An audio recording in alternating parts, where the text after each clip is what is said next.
Hey everybody, my name is Nick Ravel. I play viola and I created DragonScales. It's my 3-octave scale and arpeggio audio play-along system for violin, viola, and cello. Available on Amazon and my website, nickravel.com. If you're new to DragonScales, I'll leave a link in the description. It'll link to a fun intro video telling you all about it.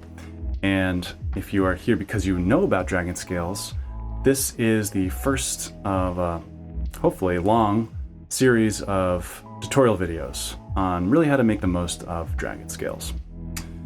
Today we're going to be covering the basics, what it is, how to get it, what gear you'll need, how to use the play-alongs, and some practical approaches to actually playing with it.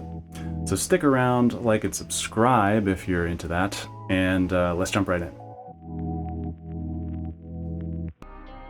So what is DragonScales? It's a paperback book or a downloadable PDF containing all of the major, minor, whole tone, diminished, chromatic scales, as well as arpeggios that move through various harmonies in rhythms, slow to fast, cycling up and down, fully notated. And last but not least, it's an accompanimental play-along system. So every scale and arpeggio has a play-along that matches the notation in perfect unison, so you always have a moving target for rhythm and pitch. Really, it's the result of me tinkering in my practice studio here, wanting to make practicing scales and arpeggios more effective. And I found that just having an extra sound to play along with was better. And I sort of combined the idea of drones and metronomes into a single concept. So that's why I made it, and I found it to be so effective that I'm putting it out there. What you'll need either the book or the PDF. You'll need a phone with a camera, because inside the book and the PDF there are QR codes throughout the book that link to YouTube playlists containing the audio play-alongs. For an enhanced audio experience, of course, you can use headphones or earbuds. I'm always using headphones, so that's just the way I work, but most modern phones are loud enough to be able to play the play-along and for you to be able to hear your play-along while you play on your instrument. The features. Let's jump into how it actually looks. I'm going to show you this is the PDF version on my iPad. This is the viola version. Here's the cover, and once you get into it, there's a little introduction. There's a rhythmic progression. So here is a page describing all of the progressions for the various scales. You can see it starts, each rhythm represents one cycle up and down the scale. So it starts with half notes, major and minor, goes to quarter notes, quarter note triplets, etc., etc. And there's a separate rhythm box for each scale and arpeggio in this book. This is useful if you want to, if you kind of know the scale, but you want to, you don't know the rhythm progression. So put that on instead. Also, here's what the title page looks like. This is where you get your QR code. Every key has a title page. So you just scan that and it'll take you, in this case, to a play-along playlist on YouTube with 8 play-alongs, major, minor, whole tone, both diminished, chromatic, and both arpeggios. And here's the notation. So like I said, all the rhythms are fully notated. We can go through the entire first key of C. There's whole tone. Diminished version 1 means there's a whole step and then a half step, and you repeat that pattern. Diminished version 2 is the opposite, starts with a half step and then goes to a whole step. And I find that we'll talk about the sort of advanced scales, chromatic, diminished, and whole tone in a later video, but I find them to be addressing a large portion of more modern music that major and minor scales just don't really get to. And then there's the arpeggios. Arpeggios version 1, you can see all the rhythms for the first page basically are dotted half notes, and we're going to move through different harmonies. So you see the first one is a C minor arpeggio. The second one is sort of an A flat major arpeggio, but starting on C. All of these start on C. So you can see that they go through different harmonies. And of course down here we have our 7th chords, diminished 7th, dastardly, and our dominant 7th. And that's arpeggios version 1. Go through all the harmonies, then you move on to the next rhythm. So you do the whole set and then it gets faster. Arpeggios version 2 is the opposite. You move through one harmony at a time, going through all of the rhythms before the next harmony appears. So C minor in this case goes through dotted half notes and then quarter notes. You see how it goes. Eighth notes, triplets, fast. And then you start the next harmony back at dotted half notes.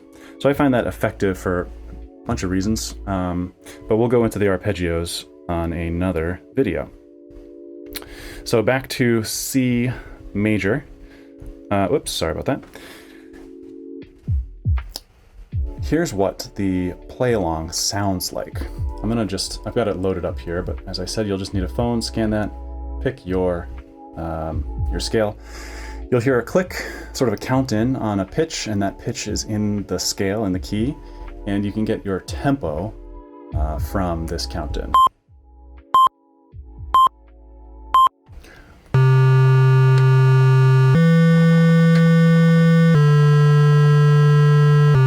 Etc., etc. That's how that goes. So that's all the features.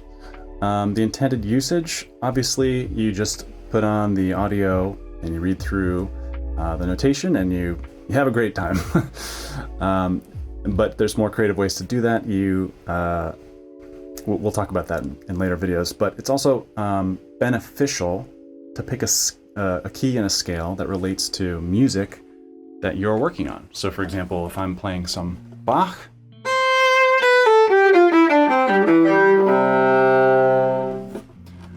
that's the prelude to the third suite. It's in C major. I would maybe play a C major scale with the DragonScales so that it preps my mind, preps my body for C major. For theory teachers or teachers that do theory in lessons, really great for identification, scale identification, key identification. Just pop a scale on and ask them what note it starts on and what scale it is.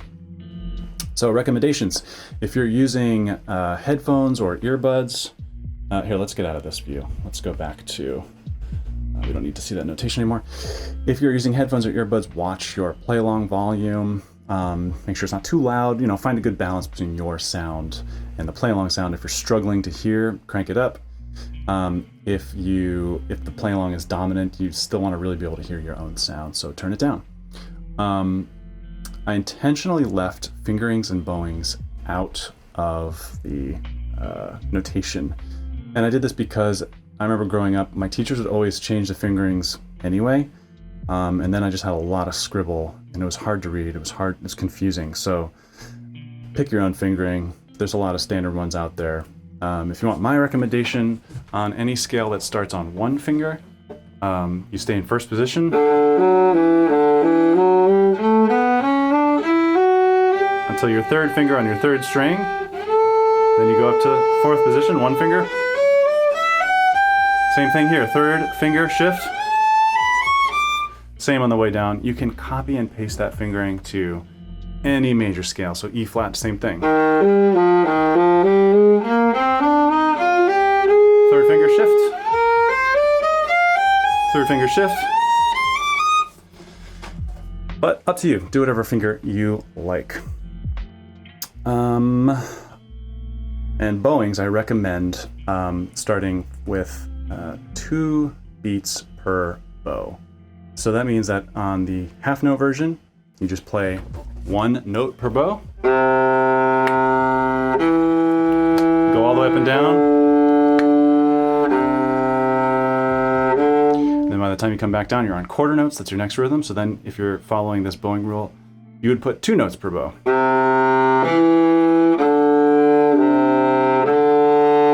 Go all the way up and down. If you make it to quarter note triplets, 3 notes per bow.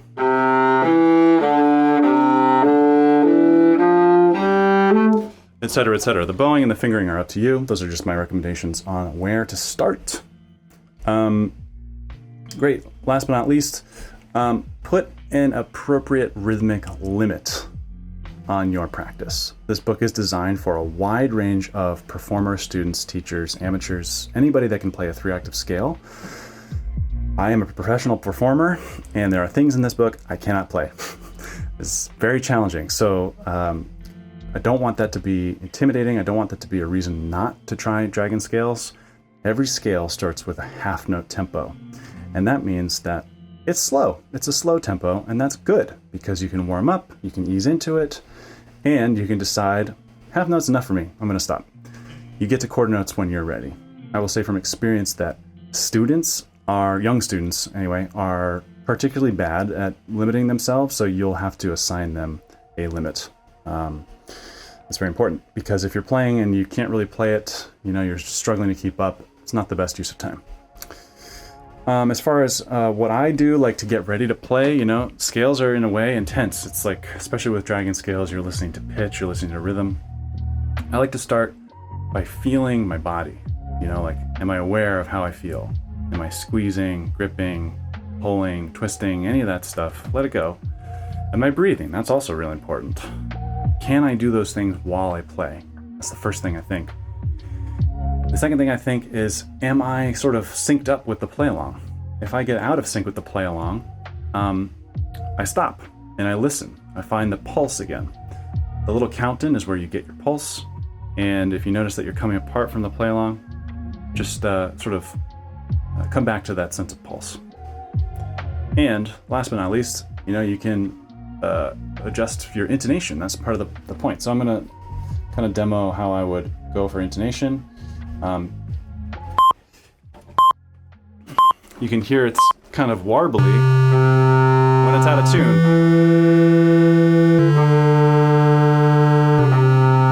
When it's in tune, it matches.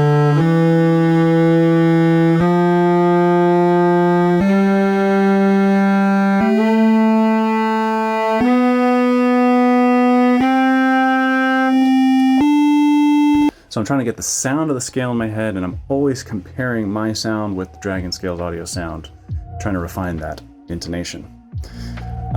Couple traps to be aware of. If you find yourself feeling physically tight or in pain, definitely stop. It can be a little bit seductive to just put the audio on and zombie out and wait till it's over.